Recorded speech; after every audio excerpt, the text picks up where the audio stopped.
Graça e paz do Senhor Jesus a todos. Hoje mais uma tentativa de gravação do livro de Judas. Eu já gravei 3 vezes e ainda não deu certo. Por algum motivo, estou sendo impedida de terminar esse capítulo antes de nós entrarmos em Apocalipse.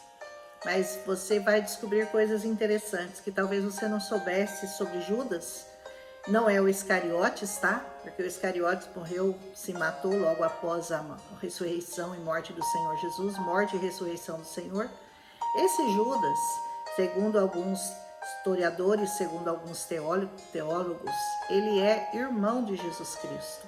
Porque ele diz aqui que ele é irmão de Tiago, mas não é o Tiago apóstolo, porque o Tiago apóstolo foi morto logo depois que o Senhor Jesus também morreu e ressuscitou.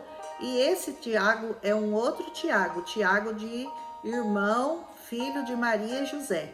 Então, provavelmente Judas era, porque ele diz que ele é irmão de Tiago. Ele cita o nome de Tiago porque provavelmente Tiago era mais conhecido do que ele, já estava atuando como evangelista há mais tempo. E ele não fala que ele é irmão de Jesus, ele fala, eu sou irmão do Tiago. Ele não dá aquela carteirada, né? Tipo, ó, eu também sou irmão de carne de Jesus. Não, ele diz, eu sou irmão de Tiago. E nós sabemos que não é o Tiago, primeiro apóstolo de Jesus, é o Tiago, filho de Maria e José. Portanto, se ele é irmão do Tiago, filho de Maria e de José, ele também é filho de Maria e de José. Diz assim, Judas, servo de Jesus Cristo. Olha como se ele se identifica, né? Que coisa linda. Eu sou servo de Jesus Cristo. E aí ele vai acrescentar, né? A palavra servo, aí ele vai dizer que ele é irmão de Tiago. Aos chamados, ele diz, santificados em Deus Pai e conservados em Jesus Cristo. Misericórdia, paz e amor vos sejam multiplicados. Que a misericórdia, a paz e o amor seja multiplicada na sua vida. A você que não só escolheu o Senhor, mas que está conservado nele, igual pote de conserva. Você se conserva no Senhor, você não se afasta do Senhor, você serve ao Senhor de todo o seu coração. E é assim que esse Judas se apresenta a nós. E ele continua dizendo o seguinte, amados, procurando eu escrever-vos com toda diligência acerca da salvação comum, eu tive por necessidade escrever-vos e exortar-vos a batalhar pela fé que uma vez foi dada aos santos. Então ele se sentiu impelido a mudar de assunto. Ele disse, eu ia escrever sobre a salvação, mas tem uma coisa mais importante que o Espírito Santo o levou a falar naquele tempo, que era sobre a necessidade daqueles irmãos que estavam se convertendo, que estavam conhecendo ao Senhor, que eles se mantivessem firmes na fé que uma vez foi entregue a eles. E por que essa necessidade? Porque se introduziram furtivamente alguns se introduziram, os quais antes já estava escrito para esse mesmo juízo, homens ímpios que convertem em dissolução a graça de Deus e negam a Deus, único dominador e Senhor nosso, Jesus Cristo.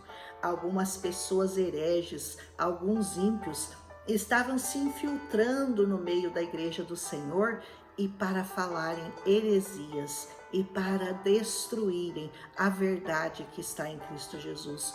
Como até hoje acontece, os falsos mestres, os falsos líderes, os falsos pregadores. Então Judas, ele se sentiu impelido a alertar o povo para que eles abrissem os olhos e para que eles permanecessem firmes naquilo que eles haviam sido ensinados e instruídos, na fé em Cristo Jesus. E ele vai falar sobre essas pessoas. Ele diz, eu quero lembrar-vos como a quem já uma vez soube isso, que havendo o Senhor salvo um povo, tirando-o da terra do Egito, destruiu depois aqueles que não creram. Ele vai citar para eles tomarem cuidado, por quê? Porque Deus, embora tivesse já citando o Velho Testamento, Deus tirou aquele povo do Egito, é verdade, mas ele não os poupou, ele os destruiu, Por quê? Porque eles não creram no Senhor.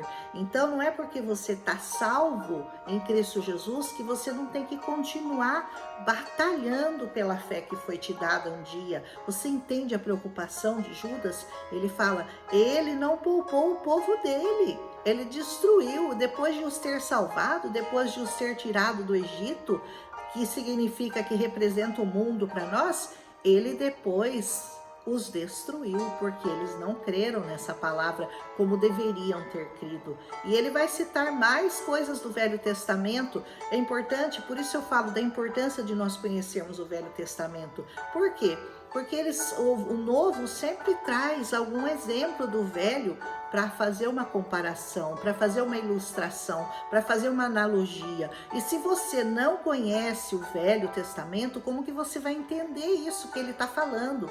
Então, muita gente fala, o Velho não precisa saber, não precisa estudar, porque já é passado, porque nós já saímos da lei, nós estamos na graça. É verdade, a gente já deixou a lei, a gente já está na graça do Senhor Jesus, mas nós precisamos conhecer, e para conhecer esse Deus inteiramente, verdadeiramente, nós temos que conhecer toda a história.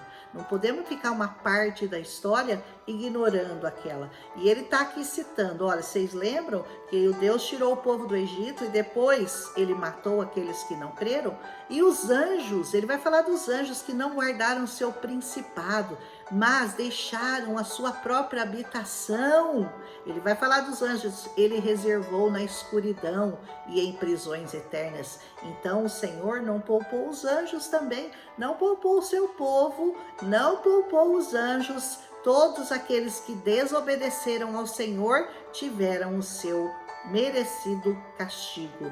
E ele diz, até o juízo daquele grande dia. Eles estão lá, na escuridão, aguardando o juízo, assim como Sodoma e Gomorra, também as cidades circunvizinhas, que havendo-se entregue à fornicação, como aqueles e ido após outra carne. Sabe o que é ir após outra carne? É ir após ao não natural, homem com mulher, e eles foram atrás de homossexualismos. A gente sabe a história de Sodoma e Gomorra, né? Eles se prostituíam entre eles, sexo grupal, sexo com animais, homem com homem, mulher com mulher, e ele diz, ele destruiu, não só Sodoma e Gomorra, ele destruiu todas as cidades que estavam ao redor de Sodoma e Gomorra. Perceba que o mal que você faz às pessoas por causa do seu pecado não atinge só você, atinge todos os que estão ao seu redor. E ele diz, eles foram postos por exemplo, sofrendo a pena do fogo eterno. Você não vai querer sofrer essa pena e nem vai querer que aqueles que você ama sofram também. Então cuide da sua fé, como ele começa dizendo lá, guarde a sua fé, cuide da sua salvação, cuide da sua santidade, cuide daquilo que você aprendeu até hoje com Cristo Jesus, porque você vai ouvir falar de falsos mestres, de pessoas que se aproveitam, que entram no meio para lucrarem, pensando neles mesmos, pessoas egoístas, pessoas arrogantes, pessoas soberbas, que vão usar esse evangelho para de alguma forma tirar de você a verdadeira essência do evangelho e vão tentar introduzir coisas errôneas, tipo dizendo assim, olha, não tem importância, porque nós estamos debaixo da graça, então se você cometer pecado, é graça, nós estamos debaixo da graça. E não é assim, porque a graça verdadeira, ela nos conduz cada dia mais perto do Senhor, e cada dia mais perto do Senhor significa cada dia mais santos, cada dia mais próximos da santidade que há em Cristo Jesus. Não é porque é graça, então eu vou pecar à vontade porque eu estou debaixo da graça, então eu vou me entregar às paixões da minha carne, vou fazer tudo que a minha carne deseja, porque o Senhor já me salvou mesmo, é pela graça. Não é bem assim. E diz assim, contudo, também estes, semelhantemente adormecidos, estes os que estavam contaminando aquele povo, contaminam a sua carne e rejeitam a dominação e difamam as dignidades, ou seja, eles não se submetem a Deus, eles preferem ser guiados pela sua própria carne, pelos seus desejos carnais, e assim eles difamam as dignidades, eles difamam aqueles seres que estão postos para nos guiar, para nos transformar. Evangelho é transformação, evangelho é arrependimento, evangelho é humilhar-se debaixo da poderosa mão de Deus, é submeter-se a Deus e resistir ao diabo. Ao invés disso, sabe o que as pessoas fazem? Eles resistem a Deus e submetem-se ao diabo, diferente do que eles têm que fazer. Por isso eles falam, eles são difamadores, caluniadores.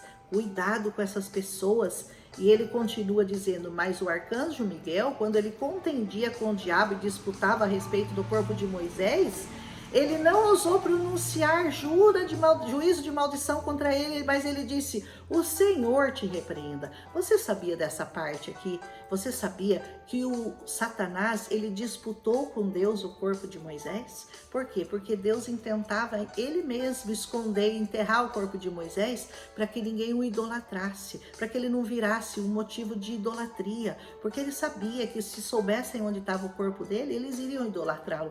Mas o diabo também queria o corpo de Moisés e ele com certeza questionou Deus dizendo, o pó da terra não é meu? E isso aqui é só corpo, é só pó, então eu quero para mim. E o anjo Miguel brigou com ele, embora isso não esteja citado no Velho Testamento, mas Judas está nos dizendo aqui o que aconteceu, o diabo, ele lutou pelo corpo de Moisés, e Miguel não brigou com ele diretamente, não contendeu, não enfrentou ele, disse, o Senhor te repreenda. O Senhor te repreenda, porque foi Ele que te derrotou na cruz do Calvário, foi Ele que derramou sangue inocente por nós. Então, quando você tiver que entrar numa guerra com o seu inimigo, com o diabo, o inimigo das nossas almas, entenda que você não é você que vai brigar com ele, é o Senhor que já o derrotou, que vai lutar com ele por você. Amém? Então entenda. Aprenda essa lição quando você tiver que repreender o diabo. Você diz, o Senhor te repreenda em nome de Jesus. Aleluia! E ele continua, esses porém dizem mal do que não sabem e naquilo que naturalmente conhecem como animais irracionais. Eles se corrompem. Então eles falam do que eles não entendem, eles falam do que eles não sabem e são guiados como animais irracionais pela própria corrupção deles mesmos. Então eles se corrompiam sexualmente e depois eles falavam, não, mas isso não tem importância, porque ó, Jesus diz que vocês estão debaixo da graça agora. Muito cuidado, viu? Muito cuidado em transformar a graça que realmente nos deixou livres em Cristo Jesus, mas não confunda liberdade com libertinagem, porque as coisas são bem diferentes. Você é livre, mas você é santo, você é separado, você é escolhido, você é eleito e você foi separado para você pregar esse evangelho, e esse evangelho só entende uma palavra, santidade ao Senhor. Se alguém falar de alguma outra palavra para você que você pode pecar, porque Deus vai te perdoar, entenda, é uma mentira, um engano do diabo. Você é livre, mas todas as coisas te são lícitas, mas nem todas te convêm. Só procure guardar sua fé para fazer as coisas que convêm. E aí Judas diz, ai deles. Por quê? Porque eles entraram pelo caminho de Caim e foram levados pelo engano do prêmio de Balaão. Ele está citando aqui Caim, que matou seu irmão por egoísmo, por inveja, e Balaão também, que atentou, embora servisse ao Senhor, mas decidiu por ganância servir ao outro povo e maldizer o povo do Senhor, e pereceram, ele diz, na contradição de Coré. E ele vai citar mais coisas do Velho Testamento. Esses são manchas em vossas festas de amor, são manchas. Cuidado com as manchas nas nossas festas a Deus, viu? Cuidado com as manchas. E ele diz, banqueteando-se convosco, apacentando-se a si mesmo, sem temor. Eles apacentam a si mesmos. Eles acreditam numa coisa, fazem aquilo que dá na cabeça deles e não buscam estar debaixo da orientação do Espírito Santo e debaixo dessa santa palavra, apacentando-se a si mesmos sem temor. E agora ele